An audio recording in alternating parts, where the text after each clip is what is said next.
Manifeste pour un web éthique. Je vais commencer par vous poser le contexte.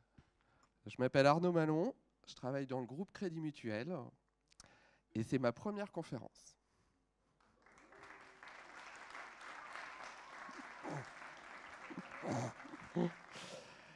Alors merci donc à Alza Création, merci à la Kiwi Party, merci à vous. Je suis d'autant plus heureux d'être là que dans 15 jours, je serai officiellement strasbourgeois et ça c'est cool. Les présentations étant faites, il ne me reste qu'à vous dire que le transcript de cette conférence est déjà en ligne pour des raisons d'accessibilité notamment, et je ne promets pas de m'y tenir mot à mot, mais en tout cas c'est dispo. Je travaille donc dans une banque qui vend aussi de l'assurance.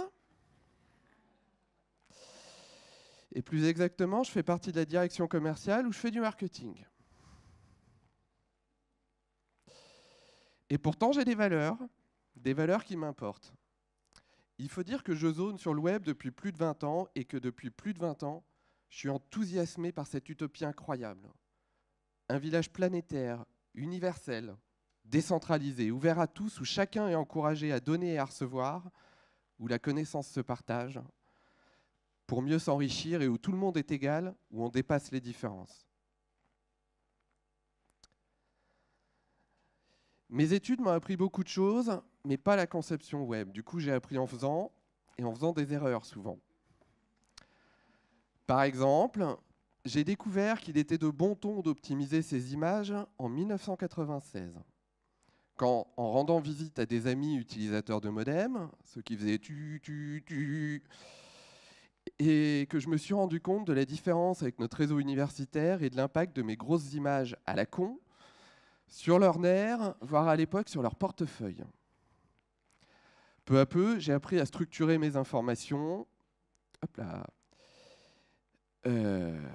à les rendre accessibles, j'ai travaillé à faire des sites plus robustes, plus performants, et plus tard encore, j'ai appris à les rendre responsives, adaptatifs. Bref, j'ai appris le métier avec la volonté de bien faire. Aujourd'hui, ce que je voudrais partager avec vous, ce sont ces valeurs.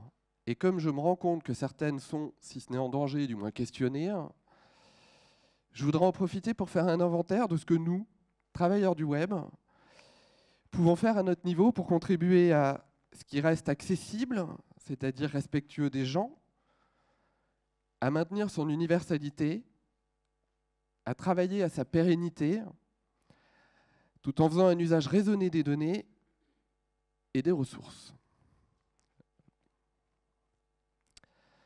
D'abord, j'ai appris ce qu'un concepteur de site web se devait de faire pour respecter les gens.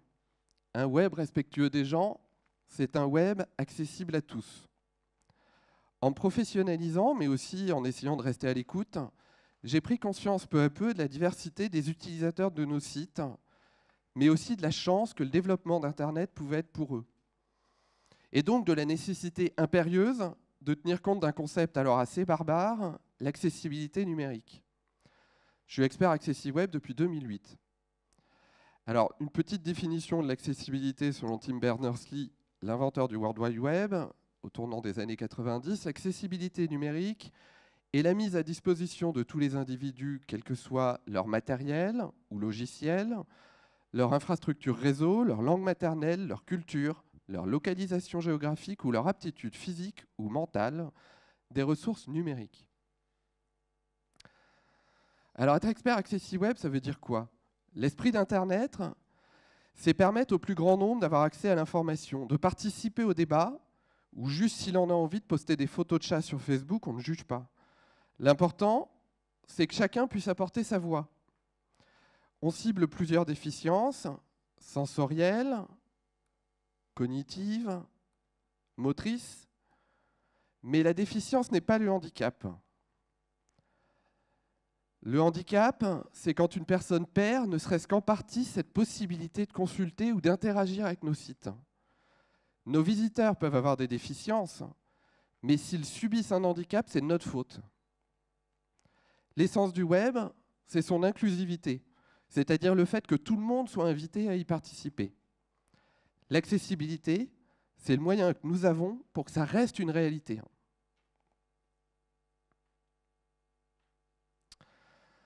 Plus tard, au fil de mes lectures, des conférences, des réunions auxquelles j'ai assisté, des discussions et des rencontres qui m'ont enrichi, j'ai découvert le concept de qualité web.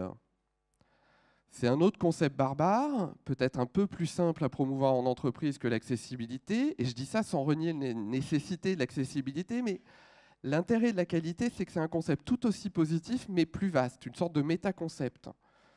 Pour nous, ça peut être un cheval de Troie. La définition de la qualité web, je l'ai prise à Eli. Il va plus se sentir d'être cité juste après Tim Berners-Lee, mais tant pis. La qualité web, c'est l'aptitude d'un service en ligne à satisfaire des exigences implicites ou explicites. Ça aussi, ça mérite de se pencher dessus. Alors l'intérêt de la qualité web, on va le voir, c'est que c'est une approche globale et multidisciplinaire parce qu'elle adresse à la fois la visibilité de votre site, c'est-à-dire tout ce que vous faites en amont pour qu'il rencontre son audience. Sa perception pour qu'il ne rebute pas les utilisateurs, pour qu'ils s'y retrouvent. La technique pour qu'il fonctionne correctement, qu'il soit performant, qu'il soit sécurisé. Tout cela au service de vos contenus qui sont forcément intéressants, pertinents, à jour, ou vos services qui sont de qualité également pour favoriser la confiance de vos clients et donc leur fidélisation. Vous voyez, ça concerne tous les métiers du web. Ça commence avant que vos visiteurs n'arrivent sur vos sites et ça se termine bien après leur départ. C'est une approche autant en termes d'expérience utilisateur que d'interface utilisateur. Et c'est sa force. Alors justement, un web universel, c'est un web qui est accessible à tous. Alors là, vous vous dites sans doute que je yoyote un peu, mais non. Parce que l'accessibilité, c'était respecter les gens, alors que là, je parle de respecter leurs choix. Un web universel, c'est un web qui fonctionne, quel que soit le navigateur, quel que soit le système d'exploitation, et quel que soit le matériel que vous choisissez d'utiliser. C'est lié, mais ce n'est pas exactement la même chose. J'ai connu un temps où fleurissaient les boutons Made for Internet Explorer 6, un temps où on envoyait des messages au webmaster de sites que nous consultions pour signaler des incompatibilités avec Netscape, avec Phoenix, avec Firefox, et où il nous répondait « t'as qu'à utiliser Internet Explorer ». Tim Berners-Lee, encore lui, disait ceci: « Toute personne qui appose un bandeau « cette page est optimisée pour le navigateur X sur une page web » est une personne qui semble vouloir revenir au temps d'avant le web, quand vous aviez très peu de chances de lire un document écrit sur un autre ordinateur, sur un autre traitement de texte ou sur un autre réseau. Un web accessible à tous, c'est aussi un web où chacun choisit librement comment il y accède. Nous sommes en 2018. Internet Explorer 6 n'est plus qu'un mauvais souvenir, mais on voit maintenant des Work Best with Chrome et la teneur des réponses des services clients n'a pas changé. Airbnb nous répond « Salut Rustram, nous vous recommandons d'utiliser Google Chrome pour naviguer sur notre site car nous avons tout optimisé pour ce navigateur. Bisous. » Groupon répond « Hello Larry, on est désolé pour vous, mais Groupon est optimisé pour Google Chrome. Vous faites ce que vous voulez si vous voulez utiliser Firefox ou n'importe quel autre bidule exotique, mais vous plaignez pas parce que nous, on n'utilise que Chrome. » Ces réponses sont optimisées pour du 800-600 et pour l'année 95. Ça doit rester comme ça. Un autre danger pernicieux pèse actuellement sur l'universalité du web. Depuis 25 ans, le web se base sur des standards pilotés par le W3C, un consortium international dont les travaux sont publics et les décisions consensuelles. HTML, CSS, JavaScript, mais aussi par exemple les guidelines d'accessibilité. Or, aujourd'hui, que se passe-t-il ? Pour satisfaire la soif insatiable de rapidité des internautes, de nouveaux formats, opaques, fermés, ont vu le jour. Facebook a des instant articles, Apple propose des news, et Google pose AMP, Accelerated Mobile Page. Pourquoi est-ce que c'est un problème? Parce que pour répondre à cette problématique, ces standards s'appuient sur l'HTML, certes, mais ils l'optimisent pour améliorer les performances. Ils l'optimisent? Ouais, alors en fait, ils le brident, parce que plus que des scripts prévalidés, on ne sait pas comment, via une liste blanche, que des régies présélectionnées, des grandes régies présélectionnées, et que des composants standardisés. Pour l'innovation, vous inquiétez pas, c'est Google qui s'en charge. Les GAFA innovent, pour le bien de tous évidemment, ne vous inquiétez pas. J'ai aussi constaté combien il était important de penser à la pérennité du web, penser anti-rouille. Si on n'y prend pas garde, certains sites vieillissent mal, très mal. Or, l'essence même du web, ce sont ses contenus. Si on n'y prend pas garde, c'est l'essence du web qui est en danger. Ça peut être à cause de ces nouveaux modèles fermés qu'on vient d'évoquer, ça peut être à cause de mauvaises pratiques en termes de structuration de l'information, de sémantique, d'accessibilité, mais la conséquence est chaque fois la même. Des sites qui rouillent, c'est des informations qui se perdent. Pour mon premier site, je ne m'inquiète pas, il s'affiche toujours correctement dans un navigateur 2018 et il s'affiche même plutôt pas mal sur un téléphone mobile. En 96, on faisait du responsive. Alors que je jouais l'autre jour avec la Wayback Machine, notre fidèle machine à voyager dans le web, la Wayback Machine a commencé à archiver les sites en 1996. Aujourd'hui, elle propose de retrouver quelque chose comme 327 milliards de pages web. Mais que va-t-il se passer lorsque ce seront nos navigateurs qui refuseront d'afficher les contenus développés en Flash, en Silverlight, ou qui font un usage immodéré des scripts sans proposer d'alternative? Ils seront définitivement perdus. Le web, c'est un patrimoine, et un patrimoine, ça se transmet. Je voulais aussi vous parler de la vie privée. J'ai envie que le web reste digne de confiance, qu'il respecte ma vie privée. Alors là, je voulais vous parler de Mark Zuckerberg, qui annonçait « The age of privacy is over ». Le temps de la vie privée, c'est terminé. Alors, en creusant un peu, il s'avère qu'il n'a jamais dit ça, en fait. Pas vraiment. La relation à la vie privée chez Facebook, c'est compliqué.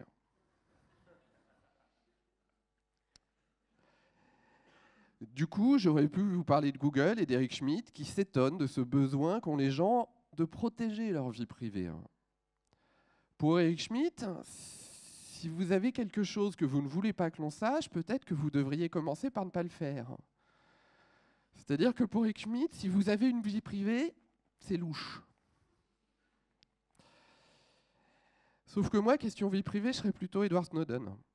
Dire que vous ne vous souciez pas de votre droit à la vie privée parce que vous n'avez rien à cacher revient à dire que vous ne vous souciez pas de votre liberté d'expression parce que vous n'avez rien à dire.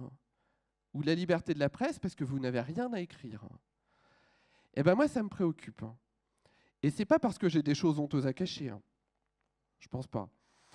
Non, juste parce que ça ne regarde que moi et aussi qu'on ne sait pas de quoi demain sera fait. La vie privée, c'est comme la liberté d'expression. On ne se rend compte de son importance que lorsqu'on en est privé. Alors, puis finalement, question vie privée, nous sommes en Europe, nous sommes 3 semaines après le GDPR Maguedon. Alors, je vais plutôt évoquer rapidement le RGDP, le règlement général sur la protection des données. Il est entré en vigueur le 25 mai. Pour tout le monde, ça a été une révolution. Pour nous, entreprises, on a dû lister toutes les données personnelles qu'on récoltait et qu'on stockait. Et pour chacune, on a dû trouver une justification probante pour la récolte, pour l'utilisation et pour la conservation. Souvent, ça nous a encouragés à réduire les données récoltées. Moins de données, moins longtemps, mieux ciblées. Et c'était justement ça le but du législateur, nous responsabiliser, 1, 2, 3, et nous habituer à penser à la protection des données dès la conception. Privacy by design, et même privacy by default, car la vie privée ne devrait pas être une option. Aujourd'hui, vous n'avez plus d'excuses si vous n'y faites pas attention. Alors tant qu'à faire, profitez-en pour vous réinventer et pour en faire un avantage concurrentiel. C'est aussi un avantage concurrentiel que de respecter ses clients. Alors, vous pouvez aussi travailler à protéger votre vie privée, et je vous y encourage fortement, mais ce n'était pas le sujet aujourd'hui. Alors, c'est ce que j'ai appris le plus tardivement, que le web peut paraître immatériel, mais qu'il a un impact physique sur la planète. Si Internet était un pays, il serait aujourd'hui le 3e plus gros consommateur d'électricité au monde, avec 1800 terawatts. 1800 milliards de watts. La question n'est même pas de savoir s'il va devenir la première source mondiale de pollution devant la Chine et les États-Unis, la question c'est de savoir quand. Pourquoi c'est 1800? C'est pour 47%, c'est les utilisateurs, pour 28%, c'est le réseau, et pour 25%, c'est les data centers. Et nous, on est impliqués à tous les niveaux. Alors, j'ai quelques autres chiffres rapides et éloquents. Un data center, ça consomme autant qu'une ville de 30 000 habitants. Et en France, aujourd'hui, on a 182 data centers. C'est 8% de la consommation électrique nationale. Chaque heure, on envoie 12 milliards d'emails. C'est 18 centrales nucléaires. Et chaque heure, on fait 140 millions de requêtes Google. Chaque heure, c'est l'équivalent de 1000 allers-retours Paris-New York en CO2. 1000 allers-retours Paris-New York par heure. Alors moi, quand je vois ça, je me dis, mais on fait quoi? Eh ben, on peut agir à peu près à toutes les étapes du cycle de vie d'un projet web. Quel que soit votre métier, vous pouvez agir. On peut agir au niveau de la conception fonctionnelle, en travaillant à se restreindre, les fonctionnalités indispensables, c'est de la frugalité. On peut travailler au niveau de la conception graphique. Le mobile first est une bonne idée, la sobriété, une très bonne idée. On peut travailler au niveau de la conception technique en utilisant des technologies adaptées, en limitant les animations et en essayant d'éviter au maximum les échanges serveurs. On peut travailler au niveau du développement en optimisant les assets, les images, les JavaScript, les CSS, et en essayant de travailler efficacement son JavaScript en faisant du code JS éco-conçu.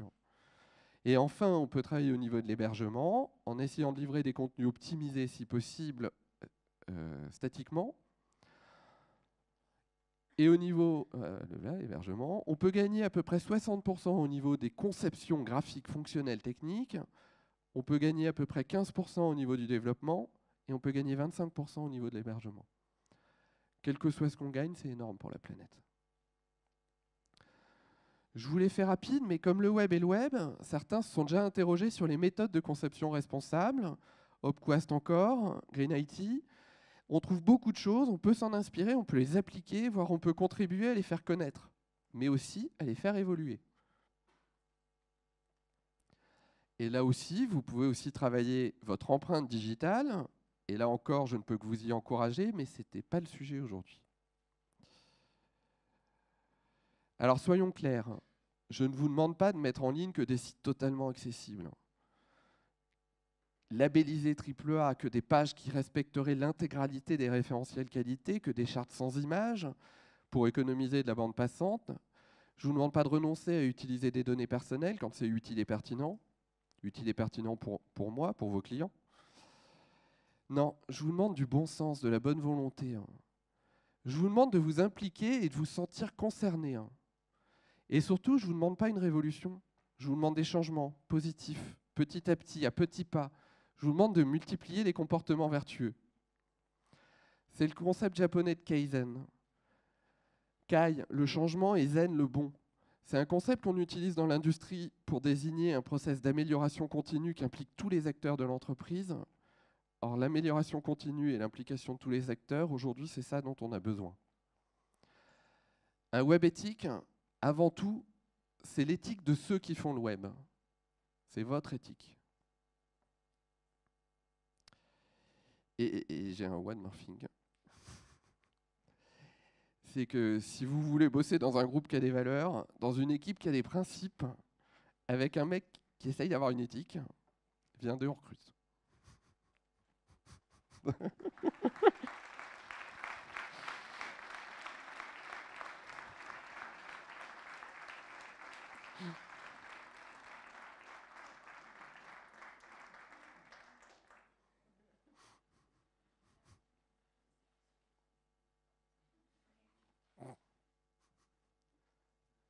raté des trucs. J'ai raté quelque chose. T'es pas mauvais en éthique. Désolé. On a 11 secondes pour les questions.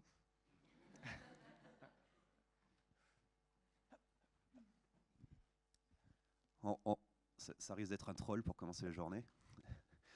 Pourquoi est-ce que chez toutes les banques, il y a des trackers analytics sur les interfaces privées des comptes bancaires?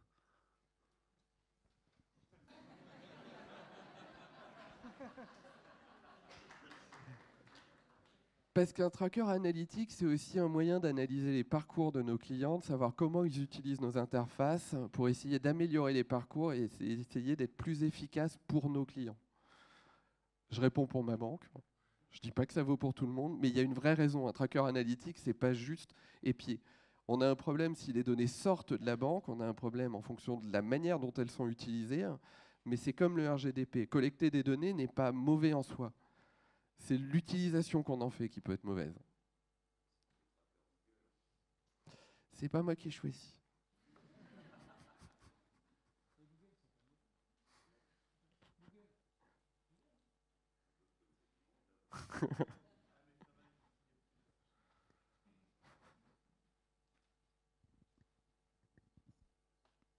Une autre question? De préférence, pas tout de suite au fond, parce que je viens de courir, hein, j'ai un peu de mal.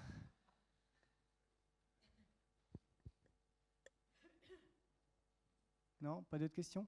Alors vous aurez remarqué qu'on a un tout petit peu de retard, hein, qu'on récupérera certainement à la pause de midi, donc on ne va pas stresser. Hein.